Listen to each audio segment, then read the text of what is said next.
Olá pessoal, tudo bem? Hoje eu trouxe uma convidada muito especial, que é a doutora Daniele Lima. Ela é minha colega. Nós nos conhecemos na equipe de humanização do INCOR, onde nós fazemos as visitas virtuais com os pacientes da Covid-19. E a Dani, ela também trabalha na clínica, ela é especializada em transtornos alimentares. E hoje ela está aqui para a gente falar um pouquinho sobre obesidade. Obrigada por ter aceitado o meu convite, Dani. É um prazer te ter aqui. Agradeço, né, Ale? É um assunto muito importante, né? E eu tô feliz por você ter aberto o espaço hoje para a gente estar falando a respeito. Então, pessoal, o que a gente tem reparado, assim, eu tenho reparado muito, é que hoje em dia a obesidade, ela tá muito atrelada ao nosso estilo de vida. Então, principalmente nós que moramos, né, nas grandes metrópoles, é tudo a coisa mais rápida. Então, é muita comida industrializada, é muito fast food, o que acaba acarretando a esse ganho de peso. E a obesidade, ela é sim uma doença. As pessoas hoje estão normatizando a obesidade, romantizando a obesidade. Por quê? Porque algumas pessoas obesas nos dias de hoje ganharam voz, ganharam visibilidade, o que é muito bacana. Só que o que não é legal é tratar isso como se a obesidade fosse algo legal, né? Ah, não, legal, eu tô obeso, eu tô fora de peso, mas pô, bacana, legal. E não é legal, porque, veja bem, isso afeta a sua autoestima. Você pode reparar, né, por exemplo, agora nós estamos em fevereiro de 2023, férias, então você vai pra praia, você vê pessoas, meninas que não tiram shorts, meninos que não tiram a camiseta. Por quê? Porque a autoestima tá abalada. E tipo, isso não é legal, porque assim, já tá te acarretando, já tá te afetando de alguma forma. Então, o que eu percebo é assim, nós temos sim que nos aceitar, o nosso corpo é o nosso templo, porém, nós temos que aceitar um corpo fora de peso, porém que esteja saudável. Agora, a partir do momento que nós estamos fora de peso, que os nossos exames estão totalmente desregulados e que nós estamos caminhando para doenças cardíacas, né, musculares, gordura no fígado, entre outras, e aí? Né?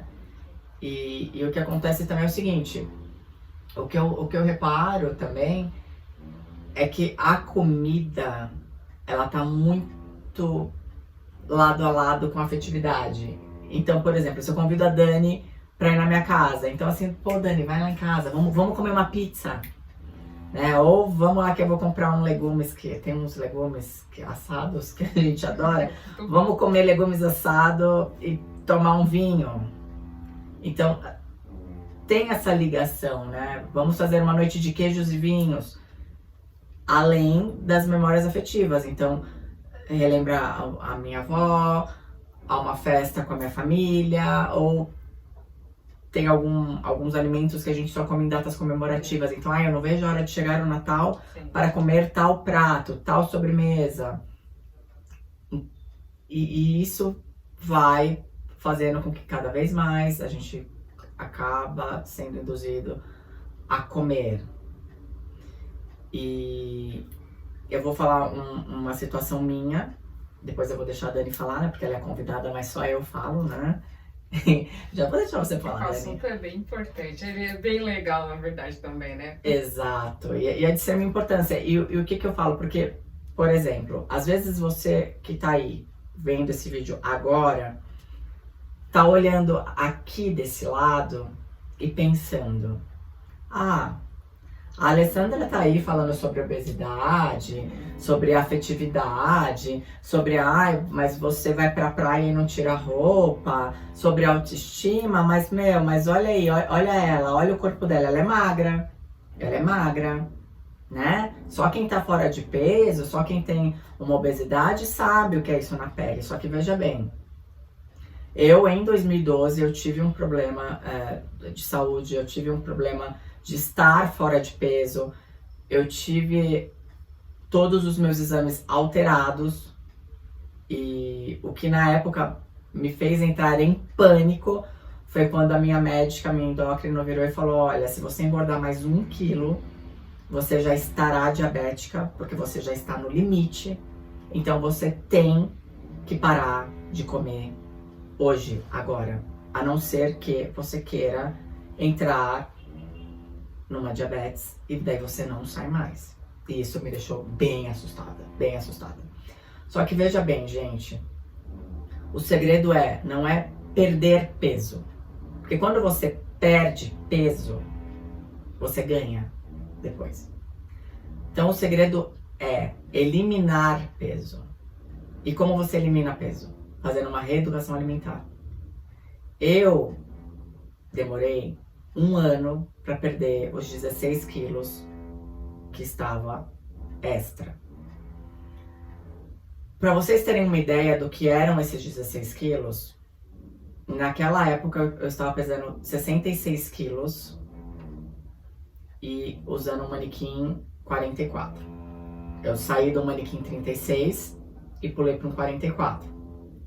Hoje, com reeducação alimentar, com prática de exercícios, eu peso 63 quilos em um manequim que varia entre o 36 e o 38.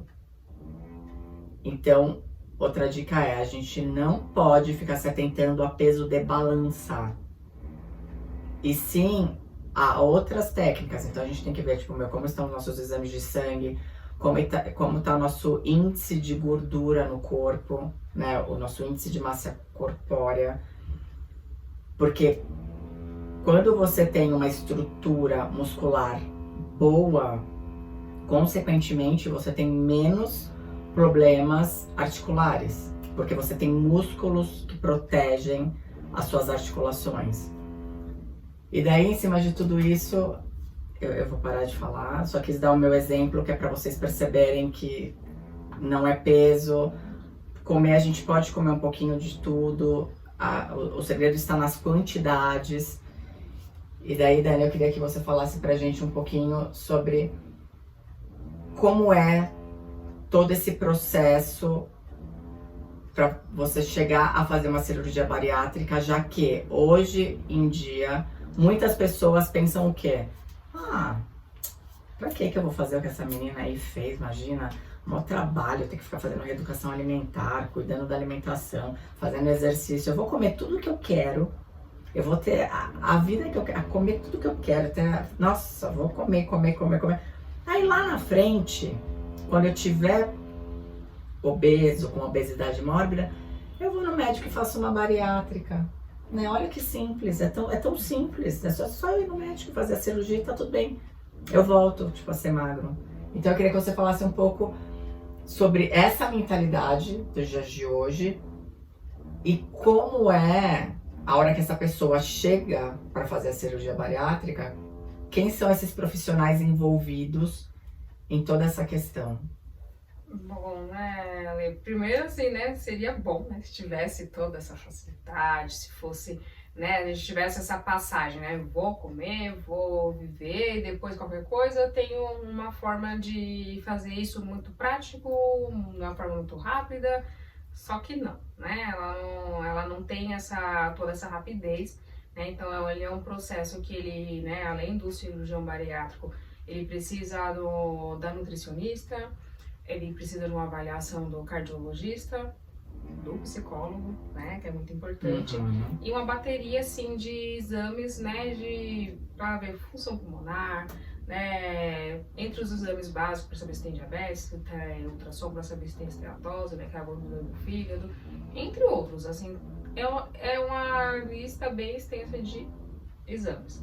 Né? Então, entre isso tá tudo certo, né, com os seus exames, né, constatando a questão da comorbidade, né? Então, passa-se pelos profissionais e a pessoa ela é candidata à cirurgia bariátrica. Ô Dani, dentro de todo esse processo, né? Ah, legal, eu fui em todos esses médicos, ok. Mas eu queria que você falasse também, assim, um pouquinho pra gente, qual é a importância do psicólogo dentro desse processo? Por que a gente precisa ter esse acompanhamento psicológico? Porque o que eu vejo também é o seguinte, aí essa mesma pessoa que às vezes falou, ah, não tô nem aí, vou comer tudo que eu quero, depois eu faço a bariátrica, ela faz essa cirurgia, ela passa por esse procedimento, só que depois ela continua com a mentalidade de antes. Seria bom, né, se fosse assim, né, a gente tivesse essa capacidade, essa fórmula, né, mágica de comer tudo, depois eu faço o processo cirúrgico e tá tudo bem. Então esse processo ele é um processo longo, né, precisa de um acompanhamento e o psicólogo ele é muito importante porque, né, ele entra primeiro, precisa do laudo do psicólogo, você precisa do nutricionista também e do cardiologista, você precisa do laudo do psicólogo, né, atestando que a pessoa ela está apta psicologicamente para fazer a cirurgia. Porém, né, qual que é assim, no meu caso, né, eu gosto de fazer essa indicação, os pacientes façam um acompanhamento pelo período mínimo de 1 ano após a cirurgia. Por quê? Porque inicialmente, né, a pessoa precisa passar por uma reunião com o cirurgião bariátrico, então ele vai levantar todos os questionamentos, sanar dúvidas, vai falar como funciona, né, a cirurgia, como vai ficar a anatomia do seu estômago, enfim, ele vai tirar todas as suas dúvidas. Porém, às vezes a vontade de fazer a cirurgia faz com que você esqueça dos prós e dos contras. Sim. Né? Então, você só vai ter essa realidade depois que você fizer a cirurgia. Né? Então, assim, você entra, né? Você é internado, né? Ou à noite ou pela manhã, com uma cabeça, né? E com uma condição alimentar, né? Você, até então, você, tirando o jejum do pré-operatório, você poderia comer normalmente. Fez a cirurgia, dali pra frente, muda tudo. Mudou toda a alimentação. Né? Então, assim, nos primeiros 15 dias a pessoa ela só pode tomar líquido. Né? Depois disso, ela vai mudando a nutricionista, a importância dela, porque ela vai adaptando a dieta conforme, né, vai passando o tempo. Então, no decorrer desse 1 ano, é um processo muito longo. O psicólogo ele tá ali para auxiliar, porque essa mudança é muito drástica. Então, pensa você demorou 1 ano para perder, né, peso, né, fez uma reeducação alimentar e imagino que não tenha sido fácil. Não foi nada fácil. Então pensa que de uma forma ou de outra você realmente vai ter que se adequar a uma nova dieta extremamente restritiva, né? Base de água de coco, Gatorade, caldos. Então como que é para me adaptar a essa nova realidade? Então o psicólogo estando ao lado pode te auxiliar, né? Depois dessa fase, né, de adaptação só da dieta líquida, aí vem a dieta pastosa. Então o paciente normalmente relata: agora eu vou poder comer. Não tem uma adaptação, né, à nova dieta. A comida ela não faz tão bem, né, como a cabeça pensa, o processo da cabeça pensa. Eu vou conseguir comer essa comida, que gostoso. Acaba não aderindo bem à dieta. E depois vai passando para as outras, né, e são várias etapas, né, pelo menos até o 6º mês, depois do 6º mês você já começa a ter uma condição parecida como antes, de voltar a conseguir comer. Porém, né, as quantidades sempre menor. Então, o psicólogo, para ajudar nesse enfrentamento, é muito importante, né? Porque, assim, é uma mudança, né? Como eu falo assim, é uma mudança muito radical. Então, você ter essa compreensão de que a sua vida, ela mudou do dia para a noite, não é fácil, né? Não é um caminho tão fácil como todo mundo pensa que a cirurgia bariátrica é, né? Tem assim, um pouco desse ditado.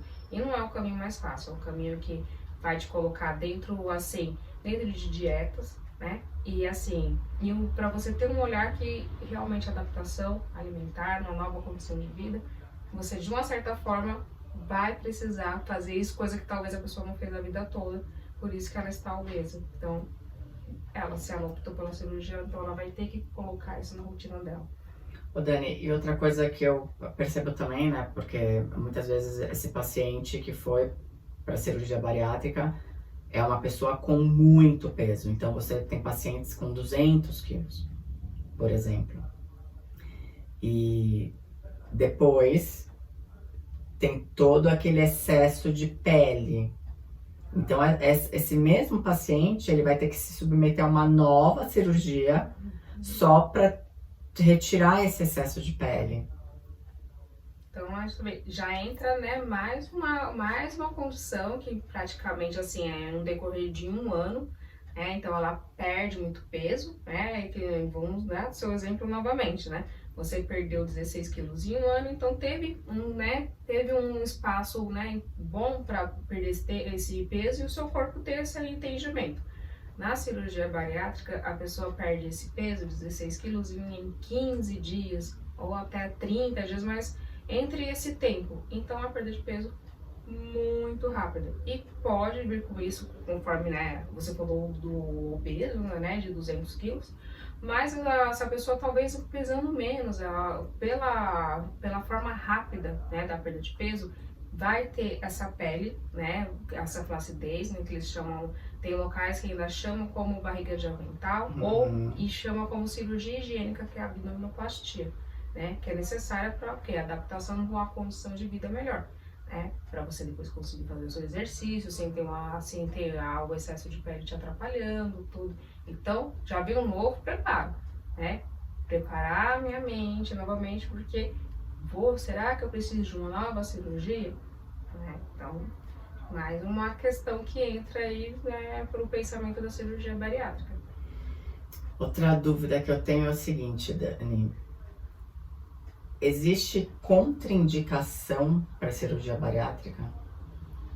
Bom, é assim, se a pessoa ela é candidata, né, à cirurgia bariátrica, né, então ela está dentro do, né, do que é estipulado para isso. Então, IMC, né, acima de 35, com de 2 até 2 comorbidades, né, e com IMC acima de 40, né, sem nenhuma comorbidade associada à obesidade, porque já se entende que a própria obesidade ela é uma doença, uma doença grave. Então, tem um candidato que ele tem, né, ele está dentro dessa avaliação, né, qual que seria uma contraindicação? Adicto de álcool e drogas. Então, se tiver essa condição e se ele não estiver sendo assistido, acompanhado, no caso, não tem indicação. E pessoas com transtornos mentais, né? Porque, embora seja importante, a divulgação não é assim tão ampla na questão assim. Tem uma questão sobre o suicídio do pós-cirurgia bariátrica, justamente por ser algo radical, uma mudança de vida muito rápida num espaço de tempo muito curto. Então, assim, volta de novo a questão do acompanhamento psicológico, não só pelo laudo, né, para pegar o laudo para fazer, mas pensar na qualidade de vida depois da cirurgia. Pessoal, então, assim, é muito bacana a gente estar aqui hoje falando sobre esse assunto. E um dado também que nós temos que nos atentar nos dias atuais é que hoje morre muito mais pessoas por obesidade do que por fome. Então, antigamente você tinha essa coisa que, tipo assim, a fome mata muitas pessoas. Hoje em dia a obesidade mata mais que a fome. Então, assim, não é brincadeira. Seria muito bom, nossa, ia ser maravilhoso se todos nós pudéssemos comer tudo que a gente gostasse, né? Porque tem um ditado também que eu gosto bastante, que a pessoa fala assim, ó, você pôs na boca e é gostoso, cospe. Cospe porque é veneno. Porque geralmente o que é saudável não é gostoso, né? Ninguém come um alface e fala, nossa, olha que saboroso que está esse alface aqui hoje. Né? Assim, às vezes a gente prepara a crocância do alface, né? Quando é um alface que você acabou de pegar ali na horta.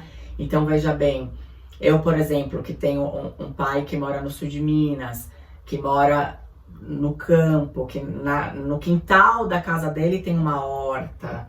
Então, quando a gente vai almoçar, você retira aquele alface ali na hora. Então, esse alface tem uma crocância. Ele é diferente. Ele é diferente. Agora, nós que moramos aqui em São Paulo, capital, você vai no mercado, é um alface murcho. Aquele saquinho. Um saquinho, assim. O do meu pai é uma bacia, assim. Aqui em São Paulo é um negocinho, assim, horroroso, que não tem gosto de nada. E não é gostoso. Gente, não é gostoso. Não é que nem quando você... Por exemplo, né, uma sobremesa que eu gosto muito. Sorvete de chocolate com paçoca e marshmallow. Tipo, não dá pra comparar, gente. Não tem comparação.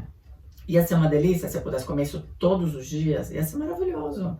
Mas não dá. Então, assim, é uma coisa que nós temos que, né, nos privar e de vez em quando fazer disso um evento. Então, isso, a gente tem que prestar muita atenção nisso também. Quando que a comida vira uma prioridade.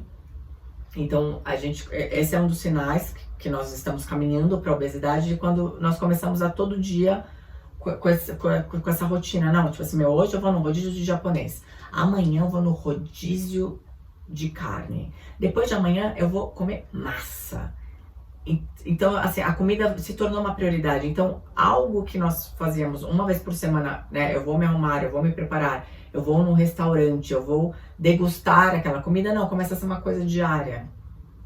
E você vai caminhando para obesidade, às vezes sem nem estar se dando conta disso. Acho que o que você comentou é importante, porque entre isso também, entender o porquê que eu tô comendo assim, que é mais uma questão, por que o psicólogo é importante, né? Então, assim, para você entender que talvez você esteja com uma compulsão alimentar, né? É uma fome emocional, não é uma fome de uma vontade, assim, de saciar. Quando entra nessa questão, a quantidade, a vontade. Então, hoje eu vou no rodízio japonês, hoje eu vou de carne, eu vou indo. Então, é entender o que vem acontecendo comigo também. Então, assim, é importante, né, dar uma atenção para essa questão da como que é a sua relação com a alimentação. É o se perceber, né, assim, eu também sempre falo muito isso, né, para os meus pacientes, eu conseguir nomear os sentimentos e o se perceber.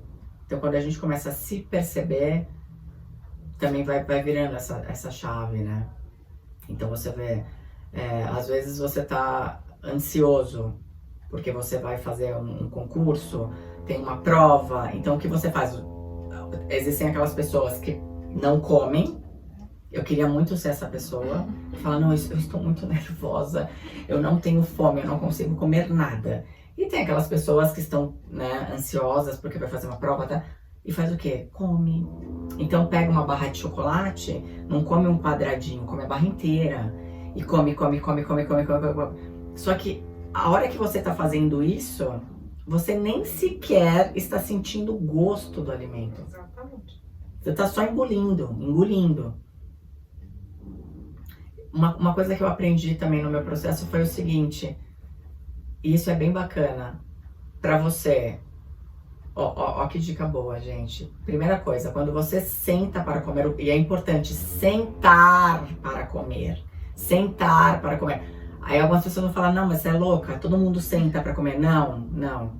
Quem mora nas grandes metrópoles, nem todo mundo senta para comer. As pessoas não sentam, comem dirigindo, comem andando na rua, né? Então a pessoa tá comendo um hambúrguer, tipo, rápido na calçada. Então as pessoas não sentam. Então o que é muito importante? Você sentar para comer. Desligar a televisão. Porque outra dica geralmente na hora do almoço está passando o jornal. E hoje em dia o que passa no jornal? Só desgraça. É assalto, é crime, é morte, é sequestro, é Pix, é a quadrilha do Pix, é a quadrilha do não sei o quê. Então você está ingerindo o alimento, escutando aquele monte de notícia ruim. Então você está colocando para dentro de você essas notícias. Talvez, eu não sei se vocês estão percebendo ou não, mas bem a hora que nós começamos a gravar, começou uma obra aqui no prédio. Então tá um ruído assim, também super agradável de fundo. Então assim, também é um ruído ruim. Nós estamos tentando abstrair. Mas durante o processo da alimentação, é importante que você esteja focado no que você tá fazendo. E a hora que você põe esse alimento na sua boca, é o perceber o alimento na sua boca e mastigar. Eu aprendi isso com o meu médico, quando eu tive um acidente grave de carro e fiquei 2 meses hospitalizada. Quando eu voltei a comer alimentos sólidos, ele me falava exatamente isso. Ele falava: Alessandra, estômago não tem dente. Você tem que mastigar o alimento. Por eu estar no hospital, ele falou: você tem que mastigar 52 vezes. Como eu estava no hospital, eu não tinha nada para fazer, eu de fato mastigava 52 vezes e a comida virava como se fosse uma papinha. E realmente a sua digestão melhora. Claro que atualmente eu não mastigo 52 vezes, mas eu tenho uma média de mais de 30 mastigações em cada garfada. E isso também melhora muito. É um entendimento, assim, né? Que o alimento, a importância dele, né? Você sentar, reservar aquele momento para você se alimentar, né? Não comer com pressa, como você falou, que é o que acontece. E também a questão, assim, do alimento à noite, o noturno, né? Que às vezes a pessoa tem toda uma rotina, né? Já se alimentou, já tudo certo. Mas ela liga a televisão, continua assistindo e vem com a beliscada. Belisca, belisca, belisca. Então, assim, são coisas para ficar atento, né? E eu volto a dizer, a fome é o quê? Para se saciar ou tô comendo para tentar, né, aliviar alguma tensão emocional? O que vem acontecendo? Então, é bom sempre ficar de olho, pessoal. Gente, isso são dicas e é muito importante que nós também tenhamos a consciência que o nosso corpo é o nosso templo. Então, é o nosso corpo integral, é corpo, mente e espírito. Eu sempre falo isso também para os meus pacientes. Todo dia quando você acorda de manhã e você se olha no espelho, o que você vê? Tipo, essa pessoa que você tá vendo é a pessoa mais importante do mundo, que é você mesmo. É com você que você vai estar até o dia da sua morte. Então você tem que se cuidar. Você tem que prestar atenção em você, nos seus sentimentos, no que você sente, como você tá, se você tá saudável, se você tá feliz com como você está, com como tá seu corpo. Porque é isso. Eu não estou levantando uma bandeira de magreza.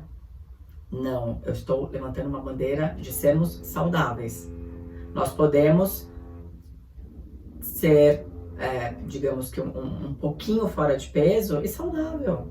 Porque magreza não é sinônimo de saúde. Muitas pessoas magras têm problemas de saúde, né? Então, assim, não tem nada a ver. Não é tipo, toda pessoa obesa é doente, o magro é saudável. Não. A pessoa também magra demais tem problema, tem déficit de proteínas, tem uma série de coisas. Então, é estar saudável. E se você tá feliz com você mesmo, com o que você vê no espelho, ótimo, gente. O importante é isso, é você estar feliz com o que você vê no espelho. Eu já vi relatos de top models, né, que por muitos e muitos anos levantava-se muito essa bandeira da magreza excessiva e da moça ter, assim, uma depressão fortíssima, de ideação suicida e tudo mais, porque, tipo assim, ela não era feliz com aquele corpo, com aquilo que ela tinha, e era uma modelo internacional extremamente famosa. Então, assim, não é isso. O importante é nós estarmos felizes com nós mesmos, e o ser integral, corpo, mente e espírito. Não é substituir uma situação pela outra, né? No extremo da magreza, né? Para me manter magro, né? Entrar numa condição de bulimia ou anorexia. Então, sabe, é o meio termo de tudo, né? O equilíbrio, ele é bom para tudo, né? Na dúvida, o equilíbrio tá ali para orientar, né? Exato, gente. Outra frase que eu adoro é a seguinte: a vida é dura, a vida é luta. Quem disse que seria fácil? Não é fácil, né? Nada é fácil. Não. Somos nós, seres humanos complexos, né? Nada é fácil a partir do momento que você é um ser humano. Exato, né? Cada um com a sua individualidade, cada um com a sua personalidade, cada um com seus gostos. Então, assim, o viver é isso, gente. O viver é isso. Dani, é isso. Muito obrigada por você ter vindo. Imagina, eu que agradeço, Ale. Muito importante esse assunto, né? Agradeço imensamente a Alessandra por estar abordando, né, esse assunto tão interessante, pessoal. Pessoal, quem quiser falar com a Dani, contactar a Dani, ela vai passar os contatos dela. E aqui embaixo também vai estar aberto a caixinha de perguntas. Quem tiver qualquer dúvida, qualquer questão, qualquer sugestão, pode escrever. Compartilhem com os amigos o vídeo, quem gostou. Se inscreva no canal e ative os sininhos.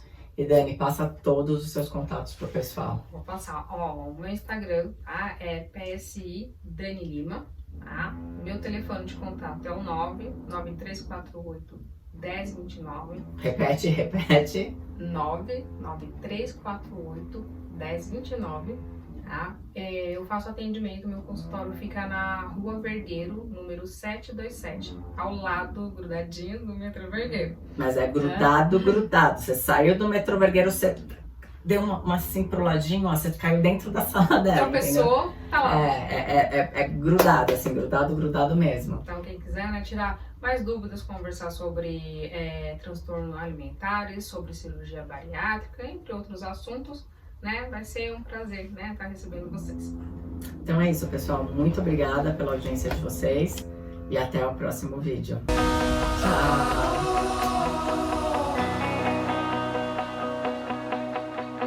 bensound.com.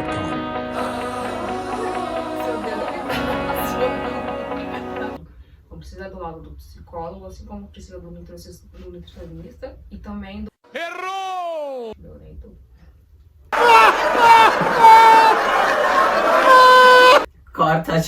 Corta, retomando. Você filma e fala, você é o bichão mesmo, hein, doido? Certamente que sim. Retomando. Peraí, deixa eu ver se a gente Qual parou. parte que... A gente parou na parte do...